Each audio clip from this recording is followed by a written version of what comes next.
Hello friends, welcome to Visha life style. பாருங்கள், இன்றைக்கி நம்ம வீட்டில் பார்த்தீங்கன்னா காலைல டிஃபனுக்கு வந்து தக்காளி சட்னி, தேங்காய் சட்னி ரெடி பண்ணியாச்சு. தக்காளி சட்னிக்கு வதக்கி எடுத்துட்டு அதுக்கப்புறம் பார்த்திங்கன்னா சிக்கன் கொஞ்சோண்டு இருந்துச்சு. சப்பாத்தி உள்ள வச்சு ரோல் பண்ணி தந்தால் சாப்பிட்லாம், அதனால் அதை மாதிரி கொஞ்சம் ரோல் பண்ணியாச்சு. சைட் பை சைட் பார்த்திங்கன்னா நம்ம மதியத்தில் லஞ்சுக்கும் ரெடி பண்ணிவிட்டு உருளைக்கிழங்கு ஃப்ரையும் கிள்ளி போட்ட சாம்பார் தான் இன்றைக்கி நம்ம வீட்டில்.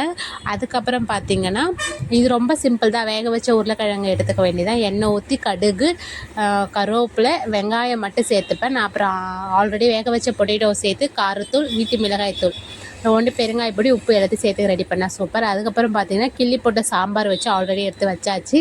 அப்புறம் பார்த்திங்கன்னா வேர்க்கடலை சட்னி, தேங்காய், காஞ்ச மிளகா, வேர்க்கடலை, அவ்வளோதாங்க. அதையும் அரைச்சிட்டு தாளிப்பு கொடுத்துக்க வேண்டியதான்.